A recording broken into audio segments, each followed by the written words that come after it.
Everything's prepared. It's time for you to take your vows. Do I really have to wear this? You'd better get used to it. You'll be wearing it for the rest of your life.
Brothers in Christ, we have gathered here today to welcome a new novice into our midst.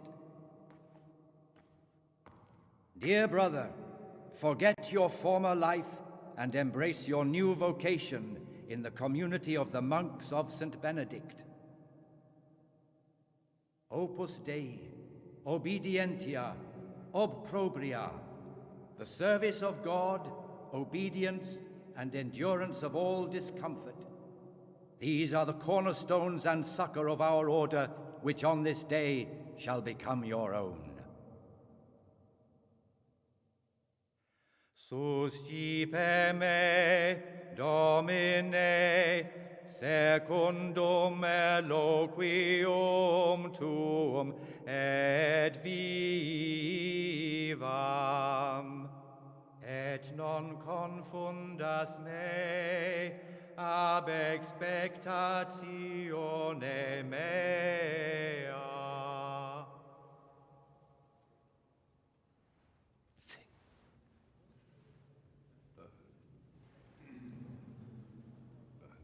Suscipe me, Domine, secundum in loquium tuum vivam,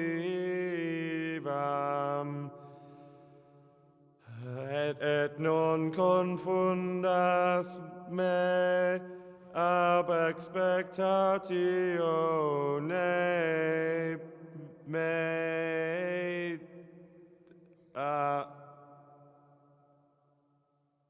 Accept your new name, Brother Gregor, and wear it with honor. Welcome, brother.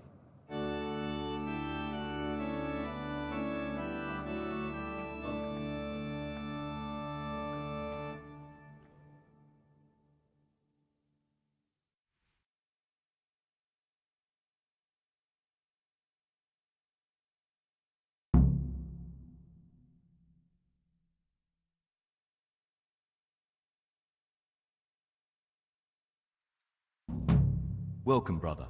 I am Antonius, a novice like you. I've been instructed to guide you around the monastery and tell you what you can expect and what your duties will be.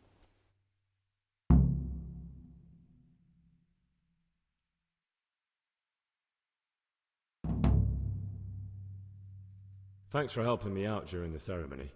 I had no idea what I was supposed to do. You don't know Latin, do you? Don't worry. Work in the scriptorium will teach you fast enough. Why exactly are you here? Was it your choice? Or did someone force you to come?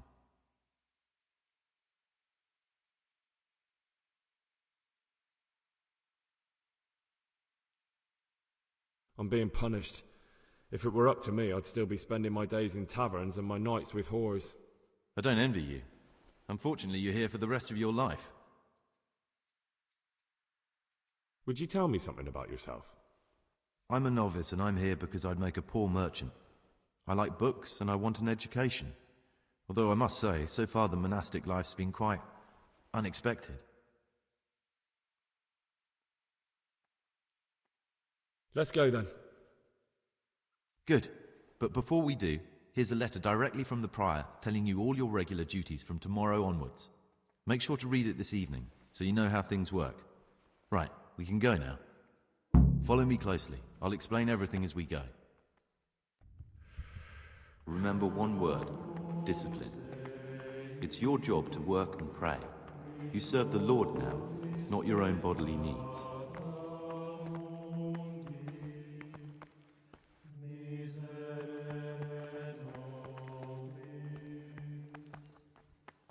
Salve.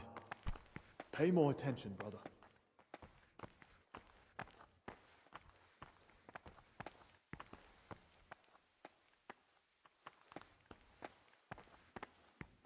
This is the way to the dormitory, where we all sleep. You'll find a free bed there, which is now yours. Do you know the first thing the monastery taught me? To appreciate sleep. We rise before dawn every day. Takes a bit of getting used to.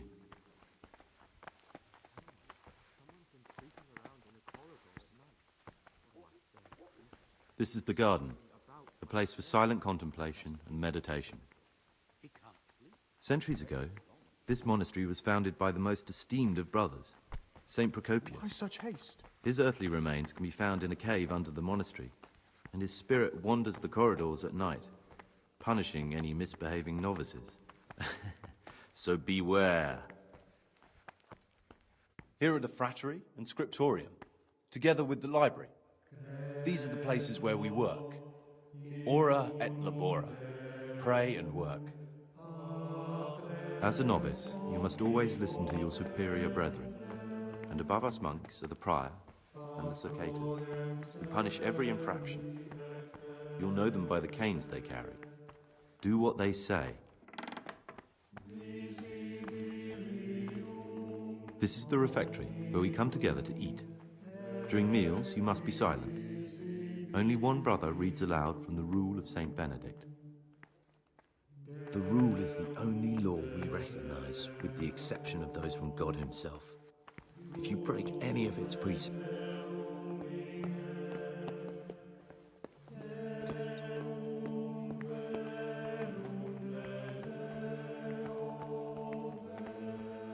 the library, the pride of our monastery, a trove of learning. We don't just read books here, we also copy them. You too will learn how. And that's all. Today you are still free from duty, but tomorrow you begin work like the others. If you need anything, ask any of the brothers. We'll be glad to help you. And I recommend you get to know the other novices. You already know me. Then there is Siskin, Yodok, and Lucas. Thanks for showing me around. There's a lot to learn here.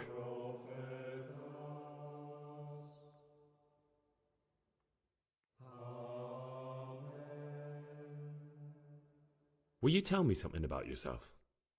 There's not much to tell. I lived in Vlachim, and after my father died, I found out I wasn't much of a merchant. So I left the shop to my brother and decided to become a monk. It's peaceful here. There's food and lots of time to read. So you chose to come here? It may seem strange, but I'm one of the few novices that did. I might be the only one. The truth is, the idea of spending my life in a monastery was more appealing than being cooped up in a greasy old shop.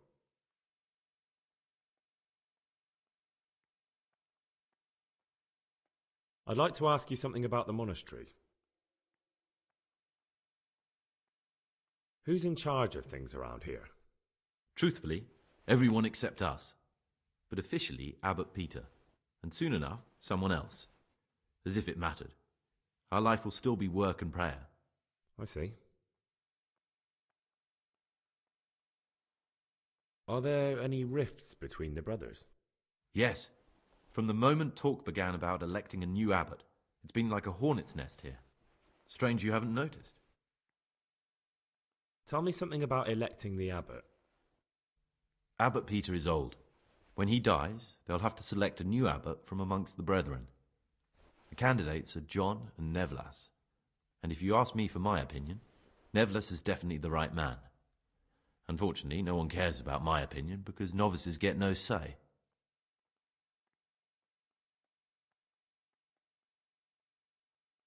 Tell me something about life here. Work, prayer, as if you didn't know. We serve God, and that's the central truth of our lives. What are the roles of the various monks here? Someone takes care of the library, someone else the garden. The abbot supervises everyone, and in his absence, the prior. But it's the circators you should worry about. They're the brothers who'll make sure we observe the rule. They can be quite strict, so if you want to avoid getting punished, always act righteously and do your duties honestly.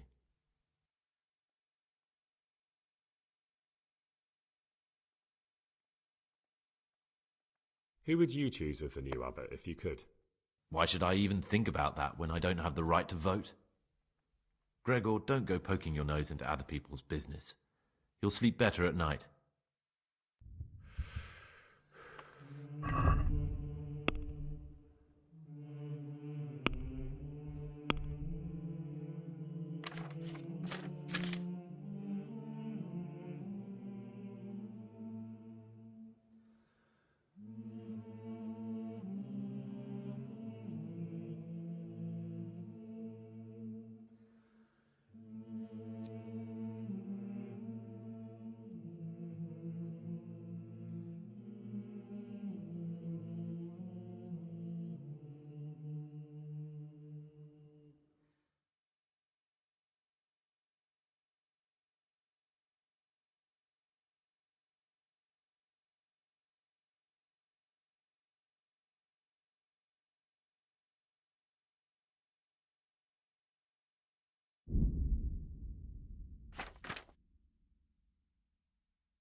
The forbidden books Don't even must look be at in that that cabinet. It contains forbidden books.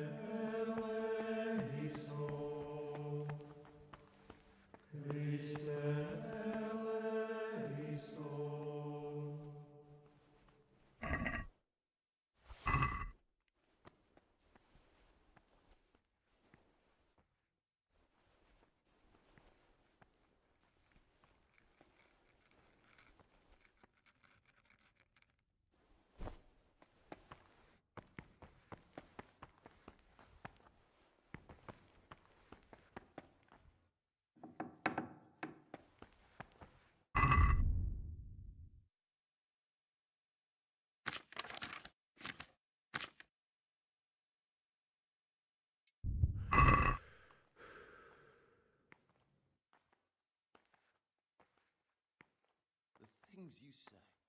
My joints started aching just before they raised scallops, and now they hurt again, but worse than last time. I tell you, something is going to happen out there. You might be wrong, and besides, God will be our protector.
Touching, is it? Touching. More like infuriating. A horrible, abominable waste Slow of down. parchment. What's your step, Young brother? people have no respect for writing these days. But they'll learn. We were no different. Slow down, brother. Then watch your step, brother. Slow down, brother.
In a wish to pray?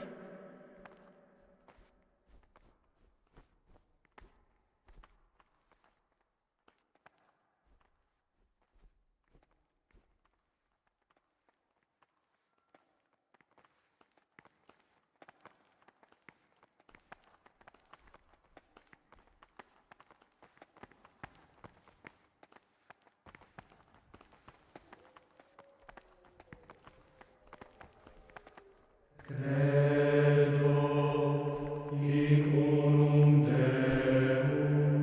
such haste?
Pay more attention, brother.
In a rush to pray?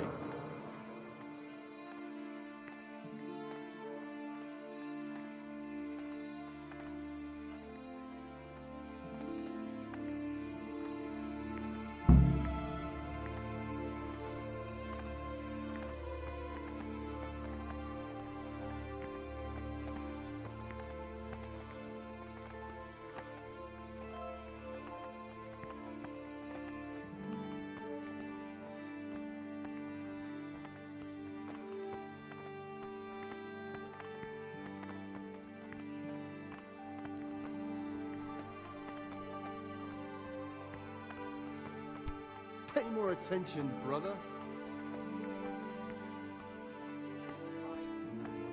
Cannot suffer any delay in executing. But this very obedience will be acceptable to God and pleasing to men only if what is commanded is done without hesitation.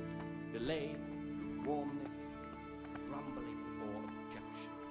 For the obedience given to superiors is given to God. For if the disciple obeys with an ill will and murmurs, not necessarily with his lips but simply in his heart, then even though he fulfills the command, yet his work will not be acceptable to God, who sees that his heart is murmuring, and far from gaining a reward for such work as this, he will incur the punishment due to murmurers, unless he amend and make satisfaction. The rule of Saint Benedict, readings on daily manual labor. Idleness is the enemy of the soul. Therefore, the brethren should be occupied at certain times in manual labor, and again at fixed hours in sacred reading.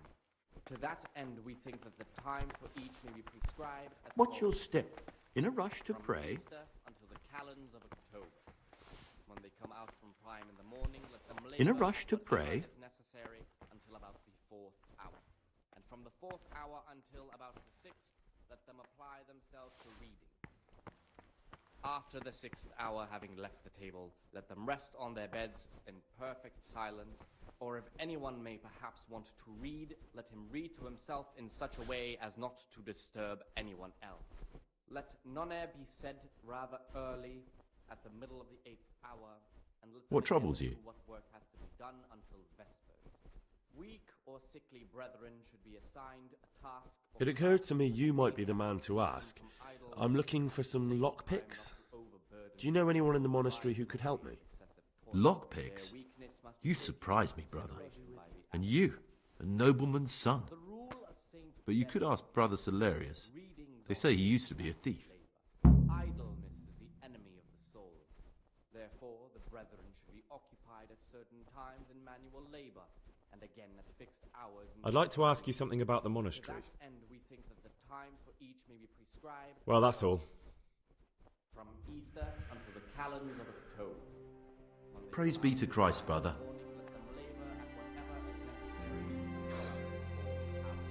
I need to make a confession. I'm no priest, but tell me what you've done. It's probably nothing to worry about. I'm here in the monastery looking for a thief. He had a hand in burning down the Neuhof stud. You don't say. And who are you to take such an interest?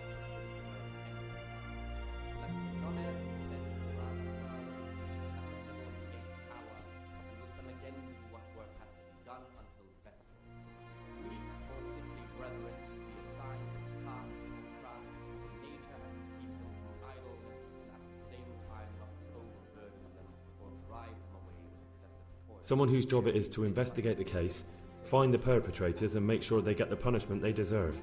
Punishment? Do you intend to punish them here, in the monastery? I don't know yet. I'm still just on their trail. Perhaps you could help me find him? The missing thief? If I knew anything, I'd tell you, but I suppose it must be one of the novices. I've only recently heard about the Neuhof incident, and all the other brethren have been here much longer than that. I know. Aside from me, there are only 4 novices, but still, I don't know which one he could be. 3? Please, leave me out of it. And you're right that it could be any one of them. No one knows anything about Lukas. Siskin might be a lot of things, but a monk isn't one of them. And Yodok is a slimy worm. It wouldn't surprise me if he was behind that massacre. Actually, the more I think about it, the less I like that Yodok. He's a treacherous rat who'd do anything to get in someone's good books. The thought of Yodok at Neuhof sends chills up my spine.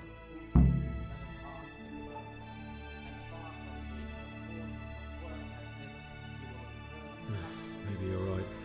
It's not a pretty thought. Thanks for your help, and please don't say a word to anyone. Don't fret, my friend. Your secrets are locked inside my lips. Do what the prophet says. I said, I will guard my ways, that I may not sin with my tongue. I have set a guard to my mouth. I was mute and was humbled and kept silence even from good things. Here the prophet shows that if the spirit of silence ought to lead us at times to refrain even from good speech, so much the more ought the punishment for sin make us avoid evil words. Therefore, since this spirit of silence is so important, permission to speak should rarely be granted even to perfect disciples, even though it be for good, holy, edifying conversation. For it is written, in much speaking you will not escape sin. And in another place, death and life are in the power of the tongue.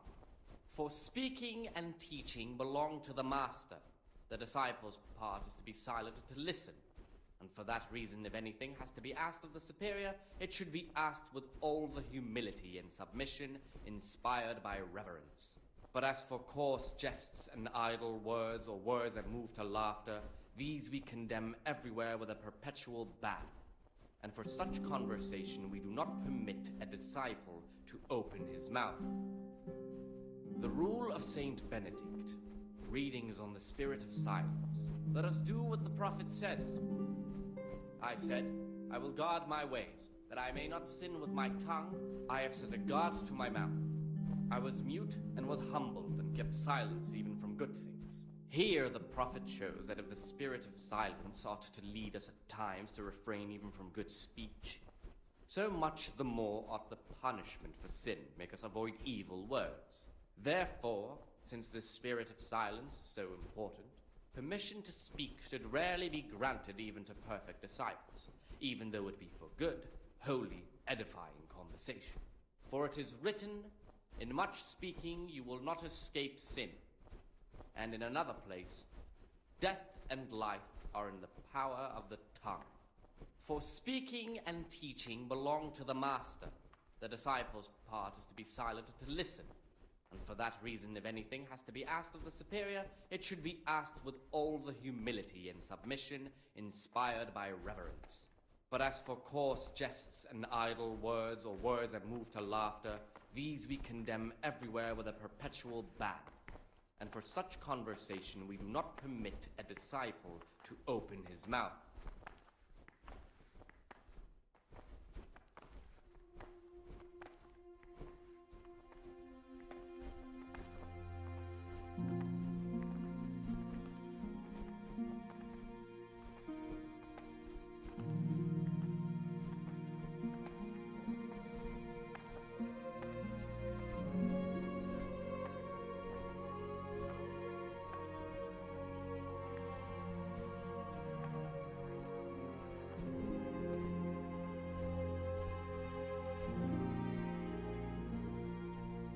What troubles you? I'd like to ask you something about the monastery.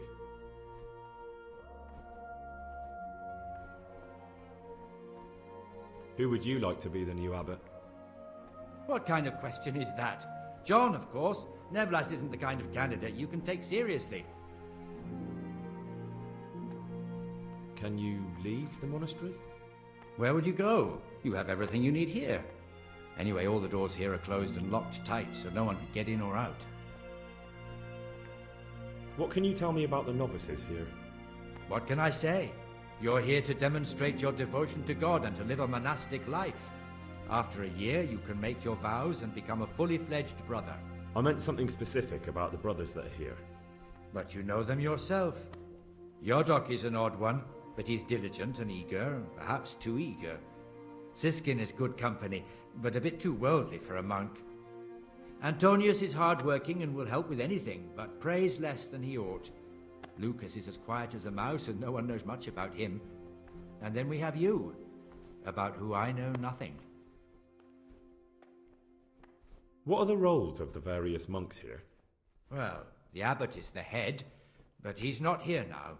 Then there's the prior and the sub-prior, the librarian, the porter, and many others. As a novice, you should be particularly mindful of the circators. They're the ones who maintain discipline and punish bad behavior.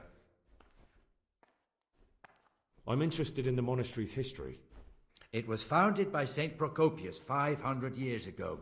After his death, heretics occupied the place for some time, but then the order was restored and brothers of the true faith returned. Heretics, you say? They wanted to worship God with some foreign rituals in a language foreign to God. They were driven away and their books burned. Can you tell me something about the rule of St. Benedict? 7 centuries ago, St. Benedict of Nursia wrote a collection of monastic rules which we still follow today. They're read at every meal. The fundamental precepts are obedience, work, and prayer. We're fully devoted to serving God. The outside world beyond the monastery walls is foreign to us. Do you never want to know what's going on out there? And what should be going on? The sky is just as blue and the grass is just as green. Perhaps the rulers change, but the greatest ruler of them all will remain unchanged through the ages. Tell me something about life here. Prayer, work, obedience. That just about sums it up. Are there ever any disagreements between the brothers? Unfortunately, yes. The biggest quarrels right now are about the election of the new abbot. They can already see poor Peter in his grave. Tell me something about electing the abbot. The old abbot is practically on his deathbed. There are 2 candidates. Half the monastery wants John, the other half Nevelas, and there's no chance they'll come to an agreement. But you've probably already noticed the atmosphere around here. Tell me about John. John is a circator and the oldest brother here. It would be only natural if he took the crozier from Peter. He has experience, merit, and composure. He'd lead the monastery wisely. I'd like to know about Nevelas. Nevelas manages the monastery's property. He doesn't have the most experience, but his drive and heart are pure, his faith firm, and his ideas rational. Although perhaps he's too keen to change our routines here, which many brothers don't like. Why does it matter so much who wins? Because the future direction of the monastery hangs in the balance. The younger brothers feel they have to work more than their superior brothers, and that some brothers are more concerned with their own comfort than with worshipping God. The older brothers take a different view. They say the younger monks want privileges they haven't earned, and each side has its own candidate. I thought politics weren't part of the monastic way of life. You're right, but we know nothing besides the monastery, and the abbot's decisions can influence our entire life. Some of the brothers take it very personally.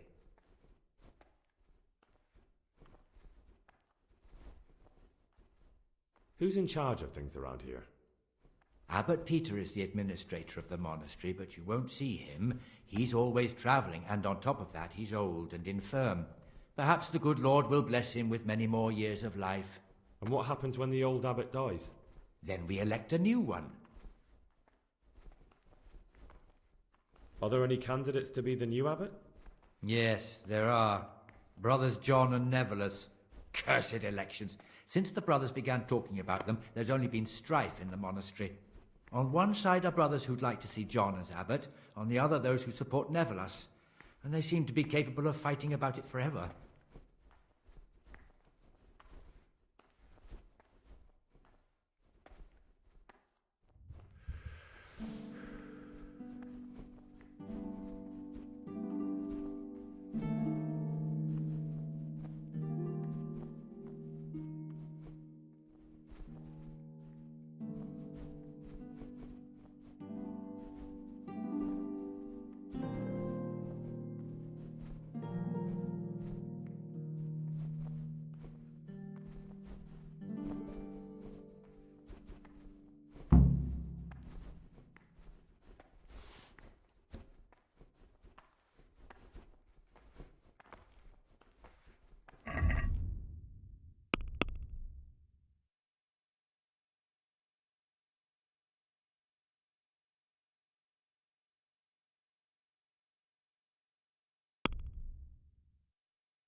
I'm Gregor, a novice.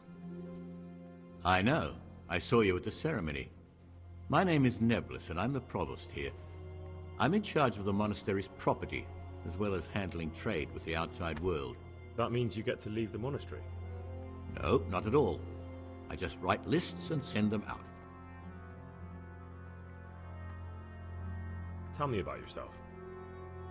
I'm the provost of this monastery. It's my job to ensure the monks live a humble life and that any surpluses go to the poor. But in reality, I spend all my time making sure my brother's gluttony and the construction of a new church don't swallow up the few resources we have left.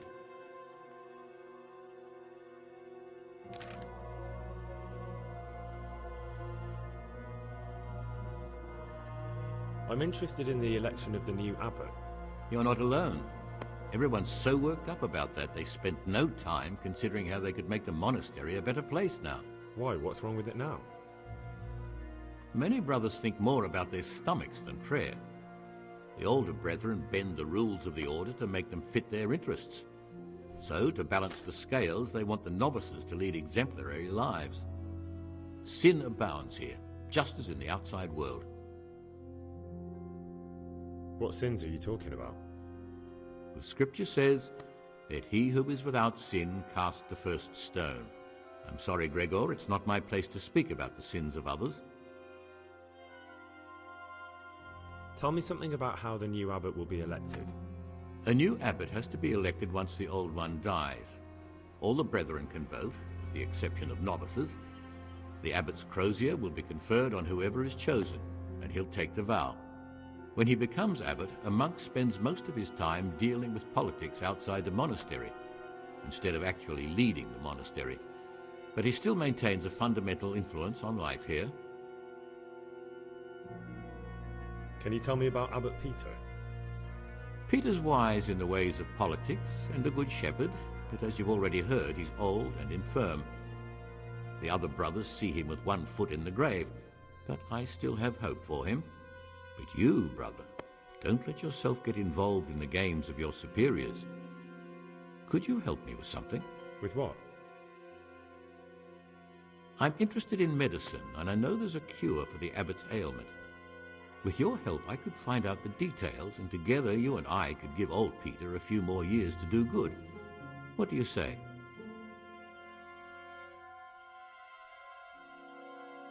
What do you need me for? In order to get the recipe for this medicament, a few rules will need to be broken. Now you know most of the brothers believe every illness is a message from God, and that it's not our place to deny his will.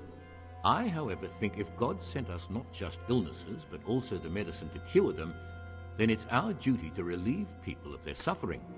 The cure for Abbot Peter's illness could be contained in one of the books in our library, but it will certainly be amongst the libri prohibiti, the forbidden books, those we aren't permitted to read.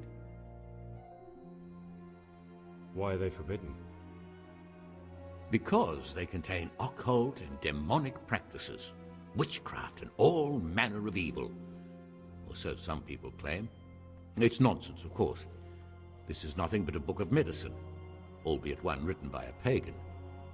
Ibn Sina, also known as Avicenna, is universally acknowledged to be a wise man. But here, at some point, someone decided his book is the work of a Saracen devil and must be kept under lock and key. Since then, no one can even talk about the book.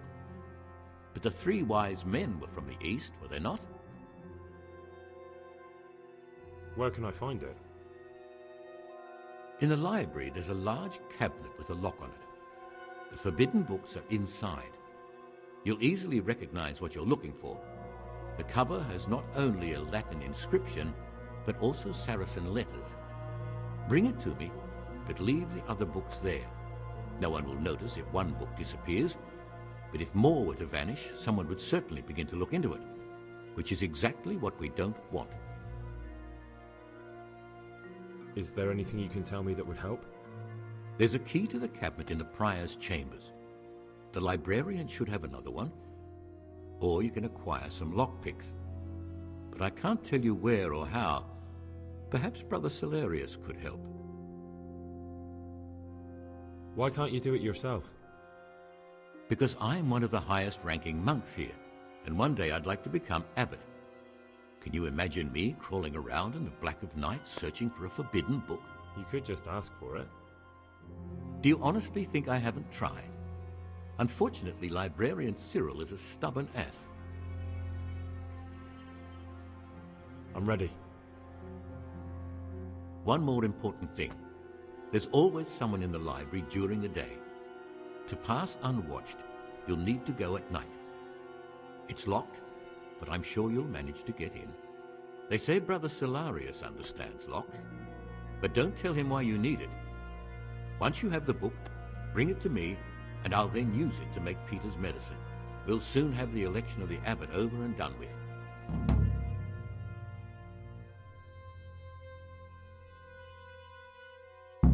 Is there any way I could help you get elected? Somehow tip the scales in your favour? What would you like to do? Climb up the tower and shout, "Vote for Nevolis, vote for Nevolis"?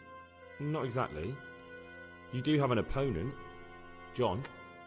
John isn't my opponent, he's my brother. Just like you and everyone else here. We're all brothers in Christ. But there is something you could help me with. You must know there's a great deal of iniquity here in the monastery. I'd be interested to hear of anything I don't know about. Should I find out for you what's going on around here? Let me make this clear. I want to base my candidacy on putting things in order. But if I don't know exactly what's wrong, then my promises are just empty slogans. Very good then. I'll find out what I can. Thank you, brother.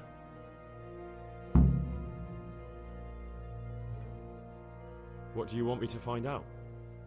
I'd be interested to hear about any iniquity in the monastery. I need to prepare myself for what I'll be facing.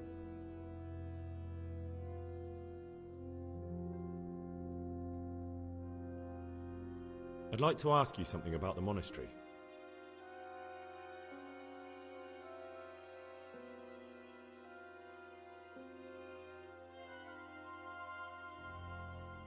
I'm here to work. Excellent. I've been waiting for you. There's the alchemist's laboratory.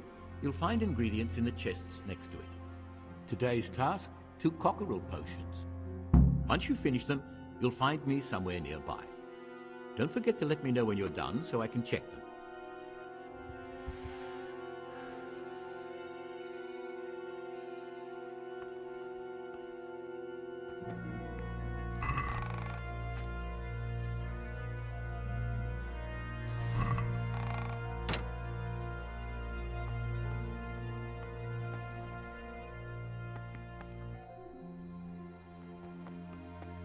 Salve Domine.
What troubles you?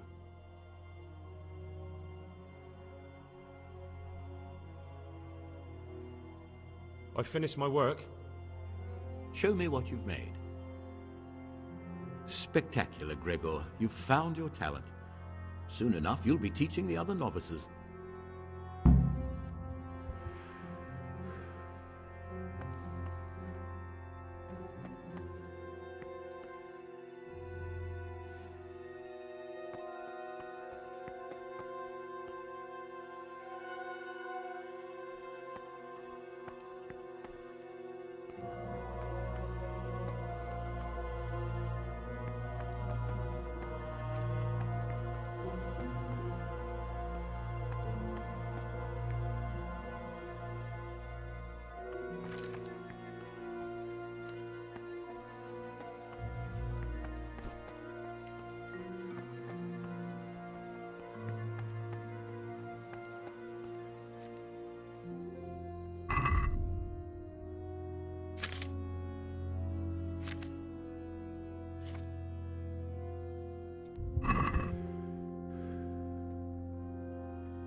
God be with you.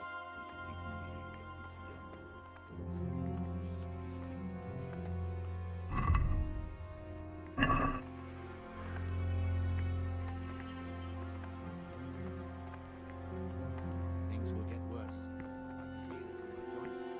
Things you say. My joints started aching just before they raised scouts. Now they hurt again. Worse than last time. I tell you, something is going to happen out there. You might be wrong. Besides, God will be our protector.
Peace be with you, brother.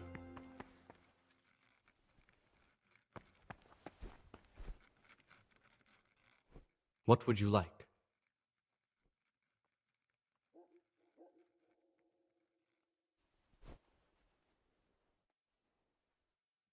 I'd like to ask you something about the monastery.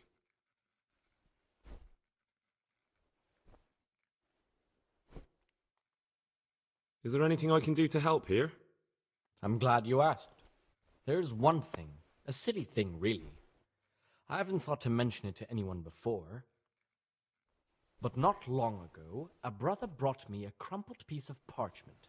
He says he found it rolled up in a hole in the wall. The thing is, it was a page from Ovid. Ovid? What is that? Is it the name of a book? Not what, but who. Ovid was a great Roman poet. We have a few volumes by him in the library, but one of them vanished one day. Now I believe I can guess what happened. Brother Eustace, may the earth rest lightly on him, was quite narrow-minded when it came to classical literature. If a book had any mention of woman at all, he condemned it as a heretical work. If he'd had his way, all such books would have been burned. Ovid's The Art of Love must have been such a thorn in his side that he stole it from the library, tore it up, and hid the pages wherever he could.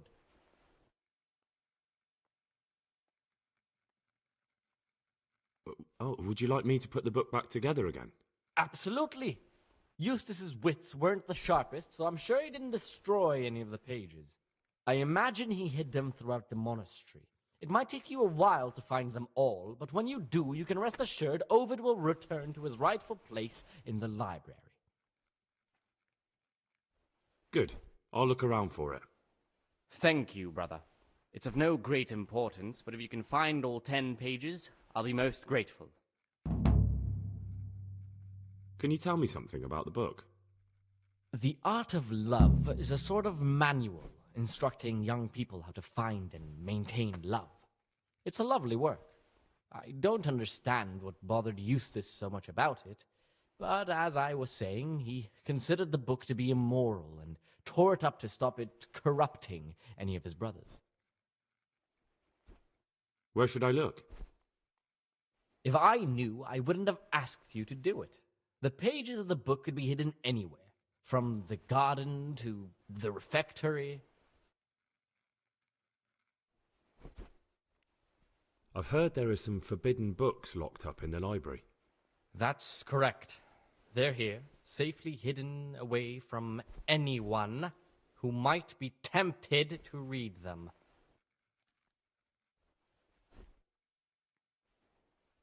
What if I just wanted to take a peek? Could I?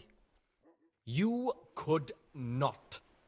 They are libri prohibiti, and the only people permitted access to them are the abbot and I. Although I see no reason why he or I would ever want to read them.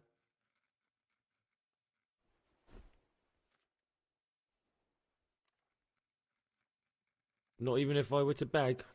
Or promise a favor in return? If you could prove to me that you truly like books, then maybe.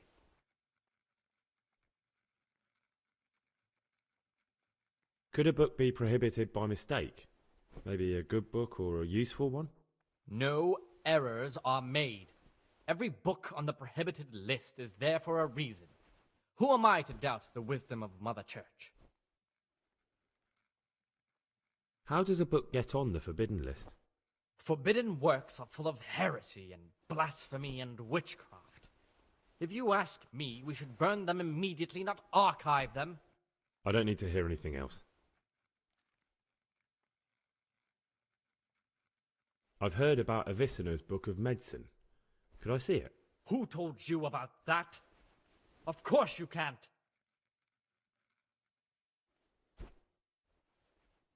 Is it possible to learn something about the other novices in the library? Only the abbot and the prior keep such records. And can I see them? No. The abbot writes and keeps his records in his chambers, and only he and the prior are permitted to read them. I'd like to ask you something about the monastery. I'm here to work. Good. This is most likely the first time you've ever done this in your life. But it's easier than you think. Just a bit of practice and learning Latin. Here's the original, and here are the blank parchments on which you'll copy what you read in the original. Is that clear? Then you may begin, and try not to make a mess of it.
Good work.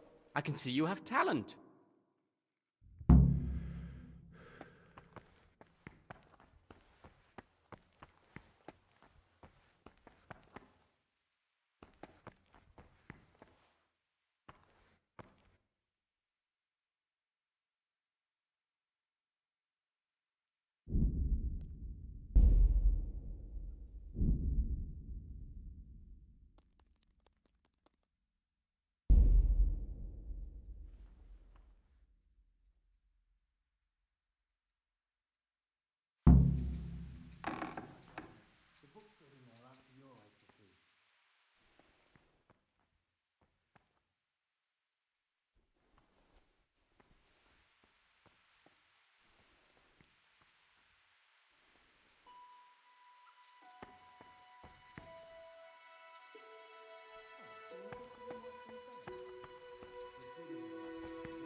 What would you like?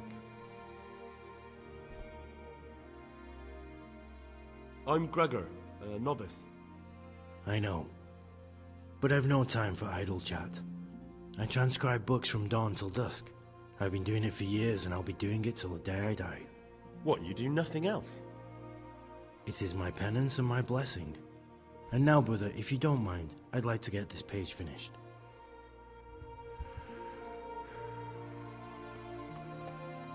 Get away from my cabinet. The book stood in there out for your eyes to see.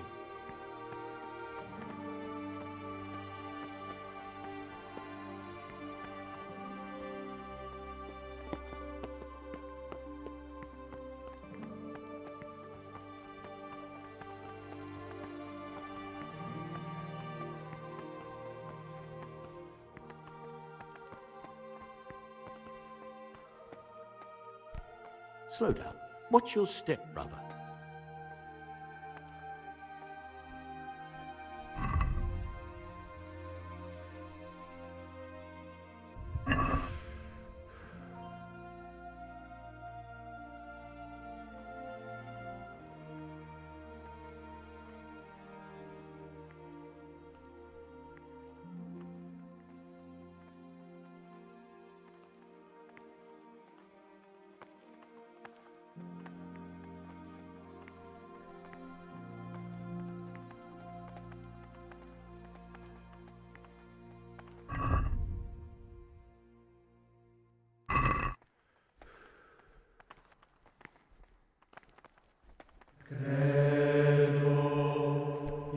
Slow down. Pay more attention, brother.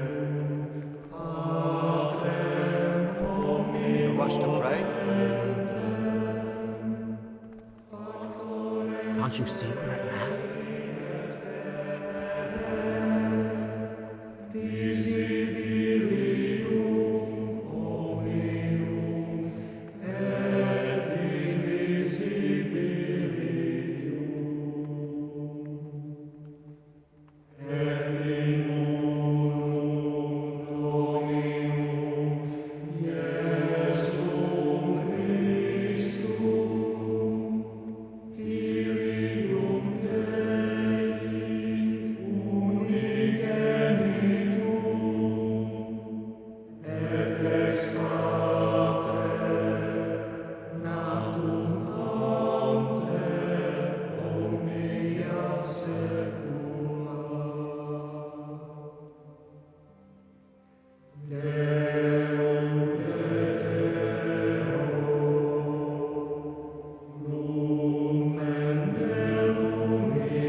In a rush to pray? Slow down, brother. Pay more attention, brother. In a rush to pray? Why such haste? Watch your step, brother. Why such haste? Watch your step, Watch brother. your step. In a wish to pray? Slow down, brother. Pay more attention. Why such haste?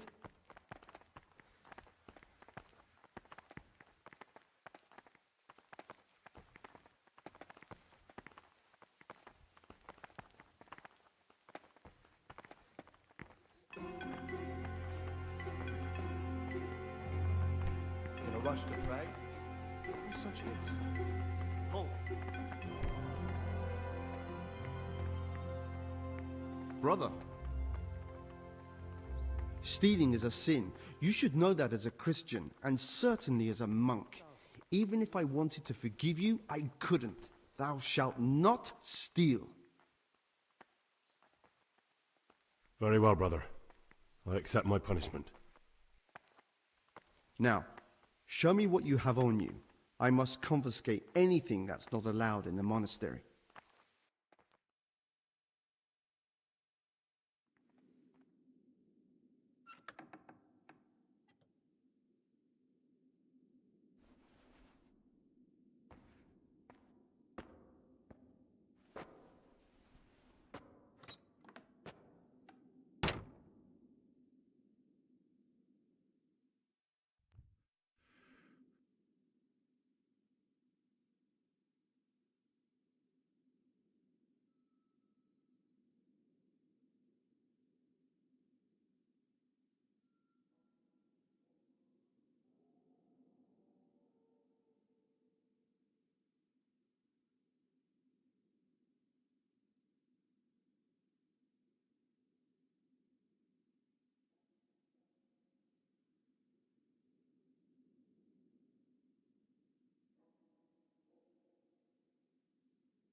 While I was locked up, someone was making quite a racket in the cellar.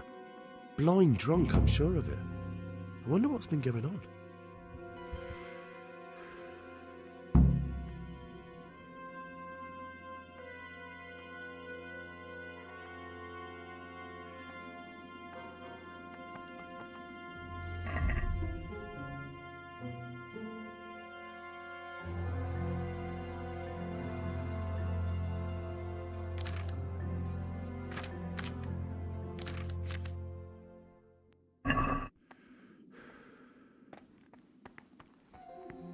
Servo.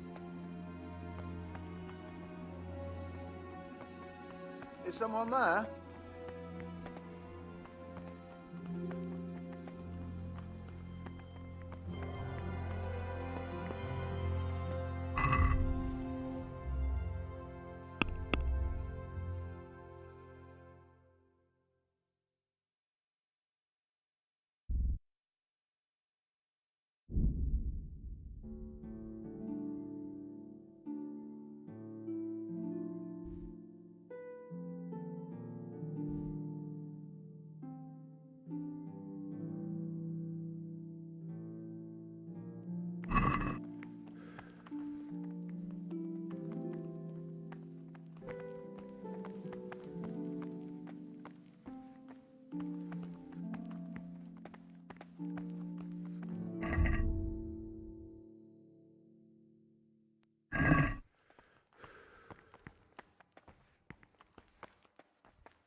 Pay more attention, brother.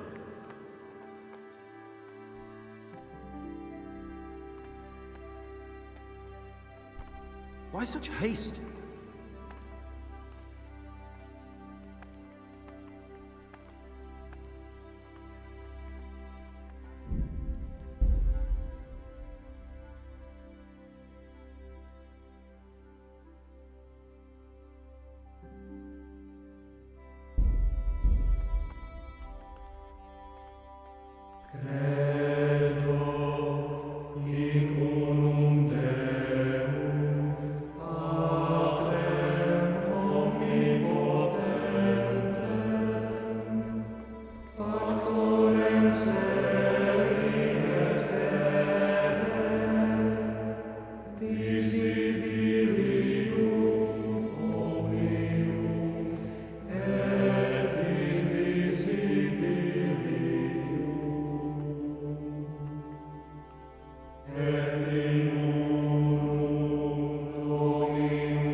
Watch your step, brother.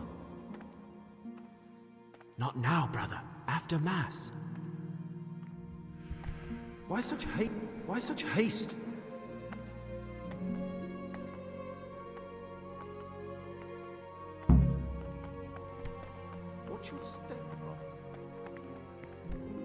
What's your step, brother?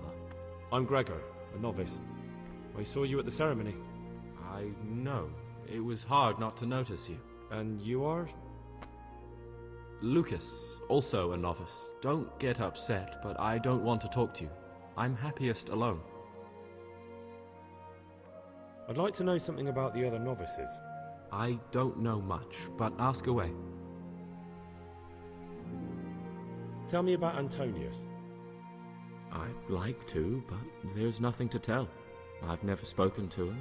I've never asked about him.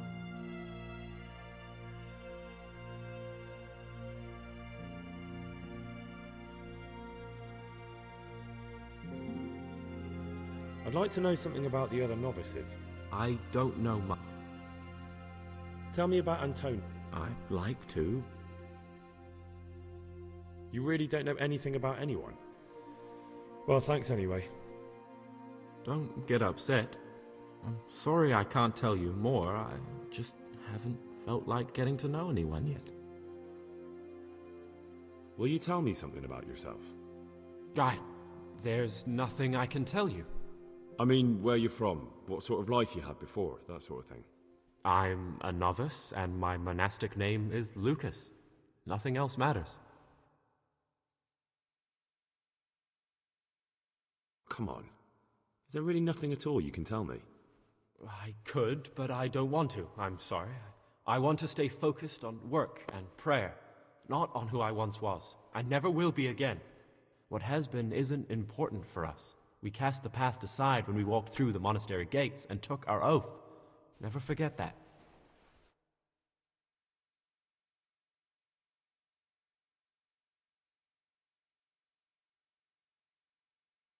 I'd like to ask you something about the monastery. Well, that's all. Thank... What's your step, brother? Pay more attention, brother. Greetings, brother. I'm Gregor, and I'm new here. Greetings to you, brother. I'm Yodok, the oldest of the novices. I hope you'll like it here in the monastery and that you won't get into trouble. Trouble? You're young, perhaps intemperate. You might easily stray from the rules of the order. I suggest you get to know the older monks. You never know when it might come in handy. I'm interested in the other novices. I'm interested in Lucas. Nobody knows much about Lucas. He keeps himself to himself. If you ask me, he's got something to hide. I'd keep well clear of him if I was you. Do you have any grounds for suspecting him of something? Quite a lot. And also none at all. The circators who make the rounds despise him, and they'd never punish anyone without cause. Do you know anything about Antonius? Only that he came to the monastery voluntarily, because he didn't want to work in his father's shop. Antonius is all right. You can rely on him. He won't betray your confidence. He's always happy to help, which is more than can be said for the other brothers.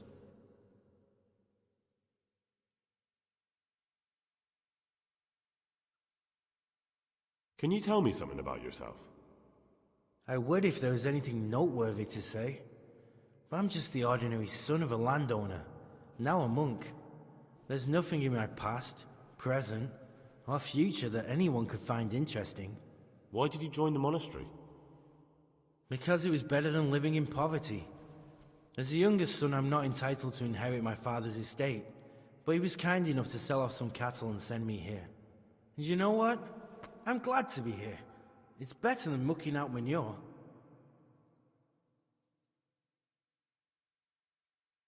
Who would you vote for as the new abbot if you could? Why do you care? We don't have the right to vote, so we shouldn't get mixed up in it. I'm just interested, that's all. I like John better.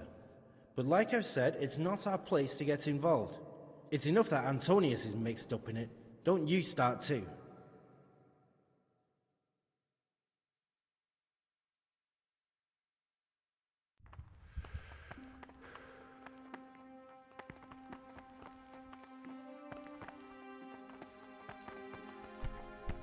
Pay more attention, brother.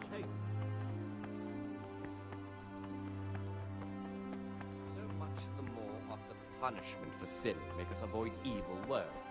Therefore, since the spirit of silence is so important, permission to speak should rarely be granted even to perfect silence, even though it be for good, holy, edifying conversation. For it is written, in much speaking you will not escape. My name's Gregor, a novice. And in another place, You can call me Siskin. Now, are you here of your own free will, or is this a punishment? Although it's not important. Welcome to Purgatory. Did you say purgatory? You'll see soon enough. Soon enough.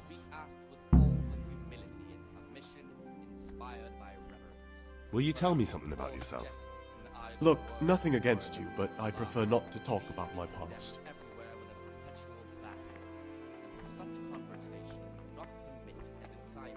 Are you hiding something? Why are you so reluctant to tell me anything about yourself? I'm hiding a lousy past that I'd rather forget. I hate to think of all I lost when they stuck me in here. And also because I really hate the question, aren't you the son of the famed Sir Smil Flashka Pardubitz? I was rich and I had everything. But then my father began to feel his time approaching, so he decided to send a son to the monastery. And, being the youngest, a lot fell on me. I've no head for managing the estate, and they said I'd squander it. Can you imagine? Me, in a monastery. So I took what coin I could from home with me, so I didn't lose out completely. In much speaking you will not escape sin. And in another place, death and life are in the power of the tongue. For speaking and teaching belong to the master. What's your plan with this treasure? To get out of here as soon as I can. I'll wait another year or two until my hot-headed brothers cool off a bit, and then I'll take the silver and run off somewhere, far, far away from here. And idle words or words that move to laughter, these we condemn everywhere with a perpetual They must have realized you robbed them. I donated some of the silver to the monastery when I came in, just to piss them off. I can just see my brothers, my siblings, arguing with the abbot to give it back. And you stashed away the remainder? Indeed so. Nothing dearer to them than Christ. But you didn't have to come here if you didn't want to. No, not if I didn't mind being left to beg alms by the city gate. I had one choice, the monastery or nothing. If it had come to that after my father's death, so be it. But to get rid of me while he's still alive... That's all I wanted to know. Please, keep it to yourself. Especially the part about the coin. For the obedience given to superiors is given to God. I'm still curious about this treasure trove of yours. It's no big terrible secret. Really, it isn't. I just go and read during services. There's no time otherwise. At other times I don't get to read what I like. And I keep it under the slab so the others don't find it. He will incur the punishment due to murmurers unless he What kind of a book is it? I found it here in the library. It was on a shelf where it should never have been. So I hid it to read later. It's the Necronomicon. Ghosts, demons, and invocations of powers beyond our world. Only it's written in a strange language that I can't really make sense of. All bara this and bara that. Who knows what it means? I tried to count the syllables, read the words backwards, but nothing. I'm not getting anywhere with it. Oh, I'm not too sure what the prior or the cicada would say about a book like that. Actually, what anyone would say. It sounds quite prohibited. Prejudice. But you're right, it is prohibited. For no good reason, though. Has knowledge ever done anybody any harm? Death and life are in the power of the tongue. If it wasn't harmful, it wouldn't be forbidden? That's a rather limited view of the world. Some write about the saints, others about demons. And an educated person should know both. Pity I can't understand a word it says. And I've been trying for quite a while. Just please don't tell anyone about the book. If the brothers learn that I took it from the library and hid it, I'll be in a lot of trouble. Our brothers' minds are closed to a thirst for knowledge. The rule of Saint Benedict, readings on humility. Actually, I don't care. God save.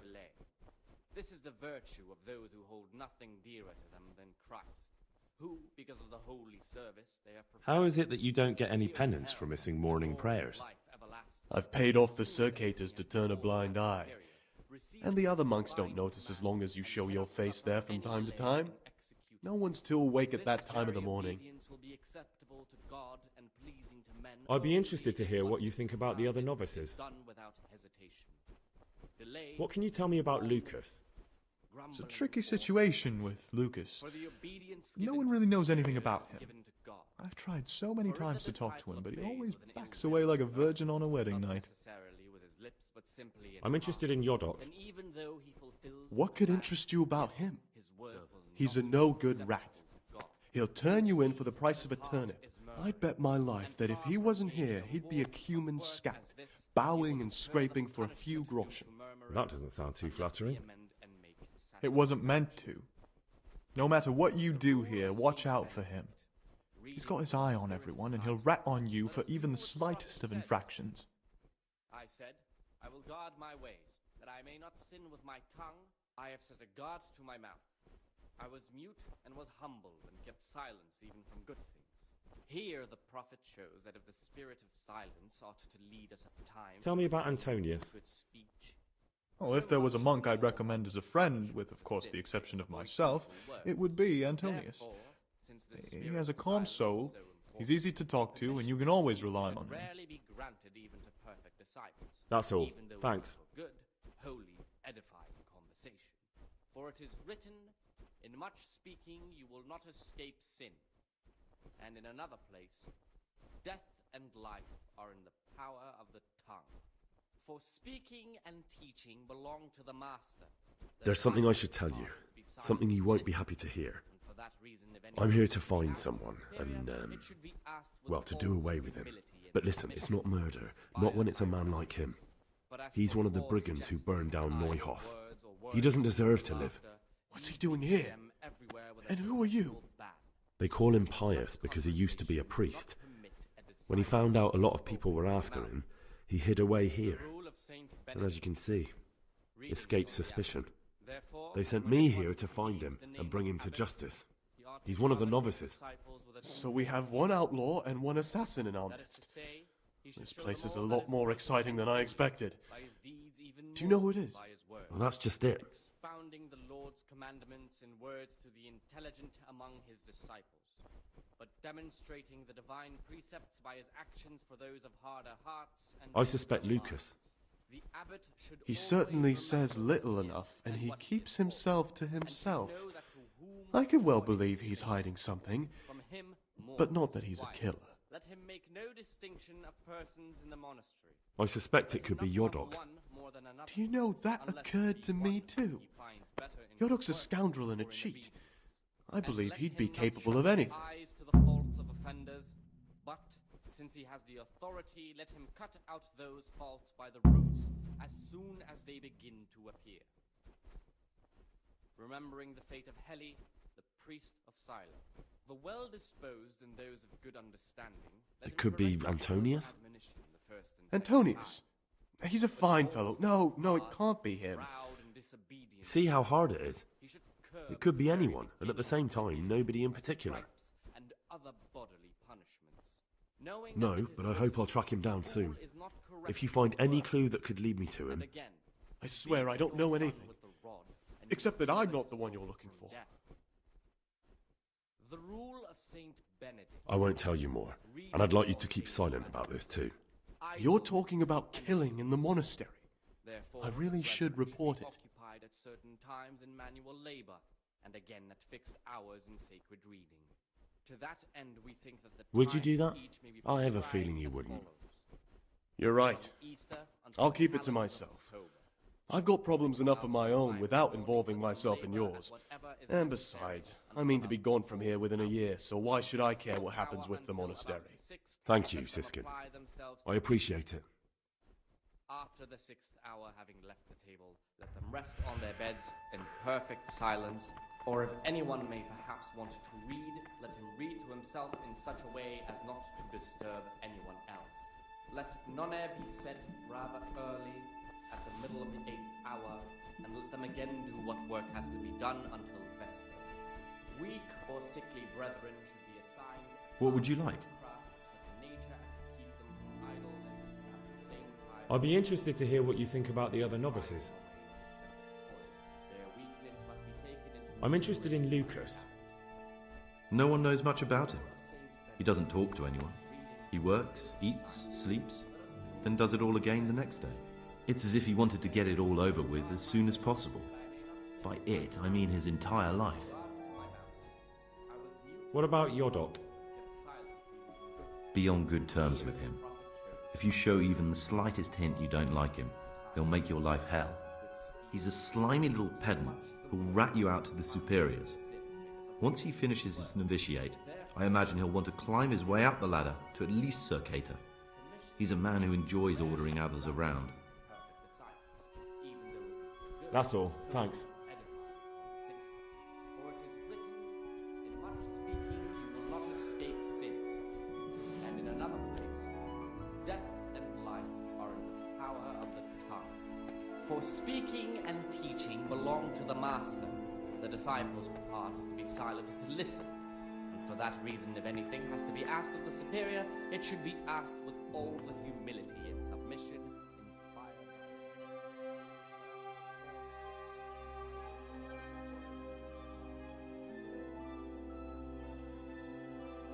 There's something I should tell you. Something secret. I'm looking for someone here in the monastery. The rule of Looking for someone? But you're a novice, aren't you? I am a novice.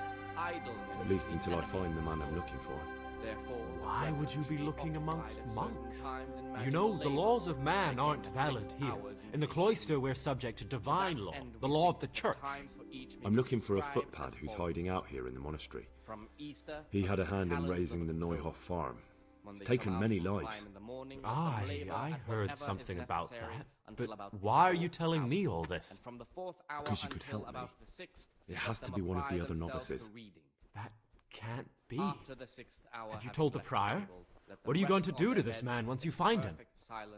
Or if anyone may perhaps want to read, let him read to himself in such Talk a way to him. as not to disturb Then I'll see. anyone else. Do you have any idea None which of the said novices could be the rather impostor early I'm looking for? at the middle of the 8th I hour, don't know, when we and can I again don't do care what to work know. has to be I done wish you'd until never told me. Now I won't be able to Weak or sleep at sickly night. brethren should be assigned a task or craft of such a nature as to keep them from idleness and at the same I think that time you're the not man I'm looking for. overburden them or What drive are you them on to about? excessive You can't be toil. serious. Their weakness must be taken I into am. consideration by the Your abbot. secretiveness, the fact that you don't want to The speak with rule of anyone, Saint that you keep to Benedict yourself, you're obviously hiding readings something. from the abbot. But Therefore, when anyone receives you're the wrong. name of You've abbot, made a terrible he mistake. ought to I'm govern not his the man you're looking for. disciples with a I'm twofold not. teaching. Please, That don't is hurt to me. say, he should show them all that is good and holy, by his deeds even more You're than lying. by his words. You are pious, a criminal in need of punishment. Commandments in words Saint to be Anthony, intelligent pray for me. among his disciples. Help! Is But anyone there? demonstrating the Help me! divine Brother precept by Gregor his is a actions for madman! those of harder hearts and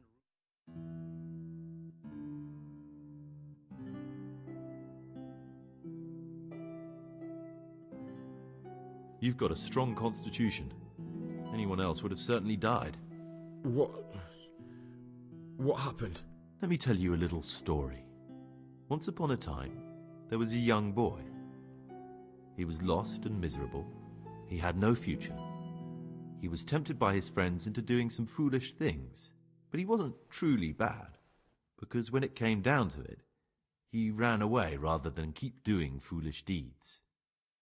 His former friends didn't take kindly to that, though, and wanted to punish him. So they sent a hunting dog to find him and rip his throat. The boy wasn't stupid, though, and he knew that the hound was coming. He poisoned some food, and when the hound showed up, he gave it to him. He didn't expect the beast to live, but it did. And all of a sudden the boy was sorry for what he tried to do. So he offered to make a bargain with the hound. I think I understand you. But the beast would need to know what deal he's being offered. You know, we're both pawns in someone else's game. They have plans for us, but we don't have to let them use us. We can just forget all about it and go our own way. I was a bandit, and I was at Nyhof. I've robbed and stolen, but I swear to God I've never in my life slain innocent people. What I saw at Nyhof made me realize my life was worth shit, but I still had a chance to change for the better.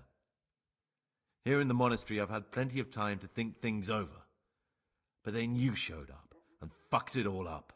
So the evildoer changes his ways and finds God. And what exactly are you proposing? Both of us can leave this place. You can go back to your people, and I can go somewhere where I can live out my life in peace and no one will try to kill me. If we work together, we can both get what we want.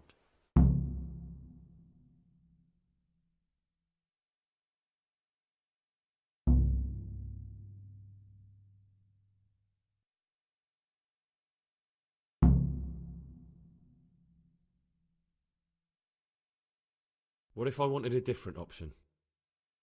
You could kill another novice, I suppose. If news of the murder got out from the monastery, my former friends might believe I'm dead. But I'm offering you a solution that doesn't require any killing. Before we make a run for it, we'll make it look like someone's killed me. Loads of blood, a tattered scrap of my habit, and footprints leading towards the river. No one will bother looking for my body there. There we'll split up. You go for your bounty, and I'll get as far away from here as I can. Good. Let's do it your way. Good. I'm glad that despite our initial discord, we could reach an agreement. Here, take something to calm your stomach. Now we'll need the keys to the monastery and some blood to make the tracks.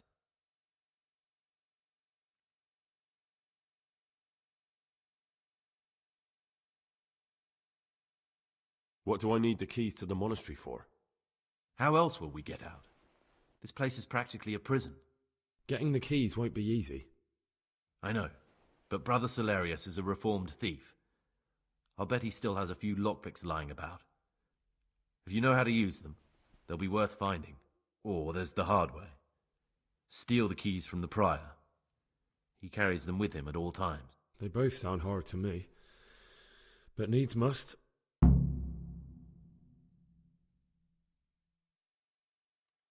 What are you going to do? I need to get ready for a long journey. Prepare supplies, get some normal clothing somehow. That sort of thing. You can escape in that habit, but I need to vanish as fast as I can. And where am I supposed to get my hands on blood in a monastery? You'll find a parchment in the kitchen with a list of ingredients on it. All the things they're ordering. Add blood for making soup to the list. And when it's delivered the next day, take it before anyone notices it's even come.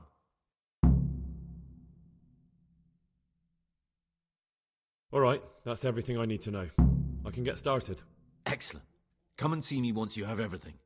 And try to be as fast as you can. And Gregor, thank you. That would sound more sincere if you hadn't just tried to kill me. That's why I'm thanking you. For being so reasonable despite what I did. For what it's worth, I'm glad the poison didn't kill you. And we can both come through this alive if we work together.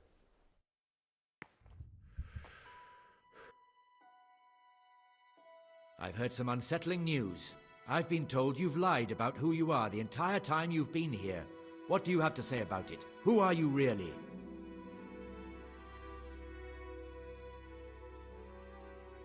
It's true that I'm not who I say I am. I'm not the young Lord Carl. He ran away and sent me in his place. Why would you agree to that? Money.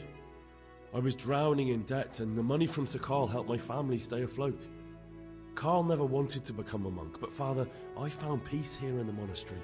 It's better for me to serve God here than continue my life of sin in the world outside. Thank you for your honesty. Because you've told the truth, I'll forgive you for deceiving us. Continue to be an exemplary monk, and I promise I'll forget about what's happened. Well, unless someone from Sir Carl's family intervenes, then I'll have no choice. I'll have to deal with the situation. Thank you for your kindness, brother. In a rush to Slow pray. down, brother.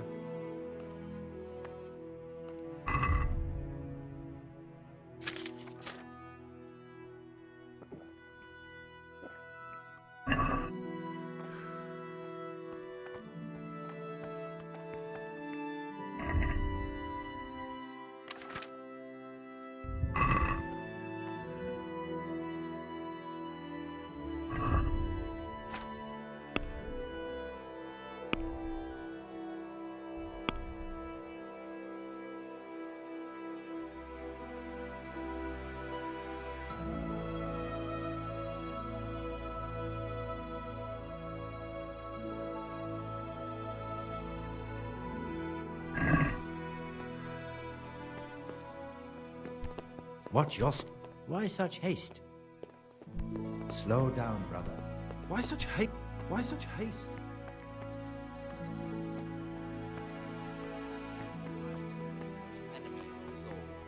Therefore, the brethren should be occupied at certain times in manual labor, and again at fixed hours in sacred reading. To that end, we think that the times for each may be prescribed as follows. From Easter until the calends of October. When they come out from prime in the morning, let them labor at whatever is necessary until about the 4th hour. And from the 4th hour until about the 6th, let them apply themselves.